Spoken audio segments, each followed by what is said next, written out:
President Trump made that suggestion to delay November's election, something that has never happened in our country's history, not even during the Civil War. The backlash from his own allies immediate, one even saying the president should be impeached over this. This came as the president faces this surge in COVID cases and record low economic numbers yesterday. Terry Moran has more from Washington.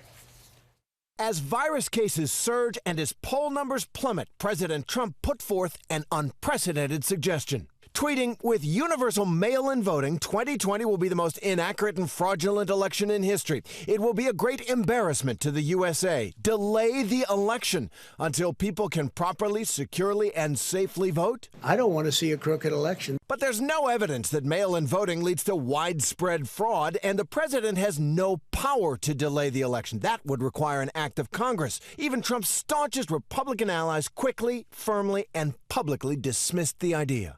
Well, never in the history of the country, through wars, depressions, and the Civil War, have we ever not had a federally scheduled election on time. And we'll find a way to do that again this November 3rd. And a co-founder of the Federalist Society, that's an influential conservative group, handing down one of the most dramatic rebukes, writing in an op-ed that Trump's tweet was fascistic and grounds for the president's immediate impeachment. Presumptive Democratic nominee Joe Biden warned months ago that Trump would try to push back the election. This president's going to try to steal this election.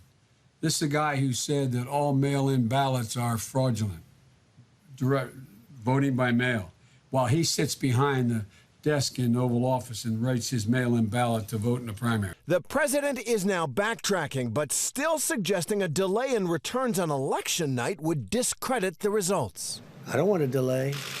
I want to have the election. But I also don't want to have to wait for 3 months and then find out that the ballots are all missing and the election doesn't mean anything. On mail-in ballots, ABC News has reached out to the top election officials in all 50 states and here in the district. We've heard back from 27 so far, Democrats and Republicans, and not one of them, not a single one, has expressed concern that mail-in voting would result in significant fraud in their states. The bottom line here, Cecilia, a politician who thinks he's going to win an election doesn't call for it to be delayed.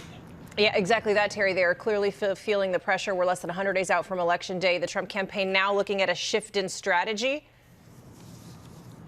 They are. It's really interesting. Just in the home stretch here, the president's campaign has pulled all the ads, has taken a pause in buying any television ads around the country. That's very unusual at this point. There is a new campaign manager, so there's a reset on that. But it is another sign that this campaign, the president's reelection campaign, is having trouble targeting Joe Biden, finding something that'll stick, and finding a positive message about what the president's second-term vision is. Cecilia? Terry Moran.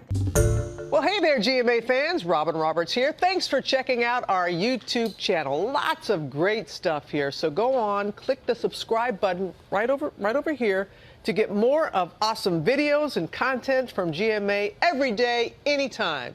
We thank you for watching, and we'll see you in the morning on GMA.